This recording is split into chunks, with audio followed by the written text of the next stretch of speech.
Abanyamabanga nshingwabikorwa b'intara, umujyi wa Kigali, uturere ndetse n'imirenge bari bamaze iminsi 7 batorezwa mu kigo cy'ubutore cya Nkumba giherereye mu karere ka Burera. Bimwe mu by'izi ntore z'isonga ziyemeje harimo gushyira imbaraga mu kuzamura imibereho myiza y'abaturage, aho bahise banatangira kubishyira mu bikorwa boroza imiryango 5, aho buri umwe yagiye ashyikirizwa inka ifite amezi.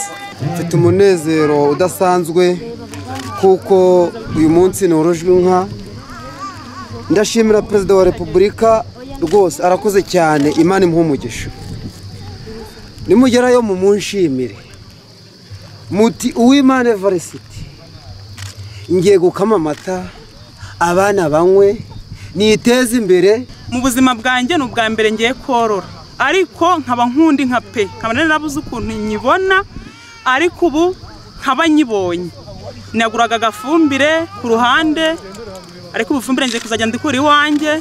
Amata abana banjye barayakunda cyane, najya kuyagura ku isoko nkabakamishiriza, ariko bingoye.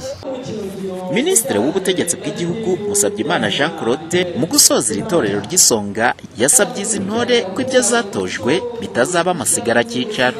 Mwahawe rero ibiganiro byiza, muhabwa impanuro, musangira ibikorwa neza, cyo twita best practices, n'abayobozi b'inzego ziri hasi yanyu, haba mu isibo, mu mudugudu n'akagari.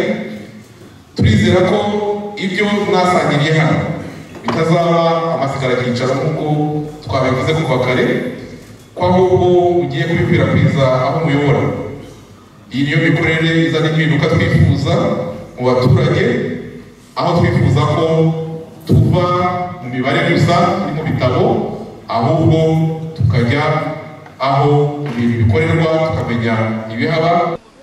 Izi ntore z'isonga usibye kuba zoroje inka 5, imiryango itishoboye hari n'amafaranga asaga 800 batanze yo kugira ngo hazarangizwe ibikorwa byo kubaka inzu y'umuturage utishoboye yari yaratangiye kubakwa muri aka karere ka Burera. Umuhoza Honore, Flash TV, mu karere ka Burera mu majyaruguru y'u Rwanda.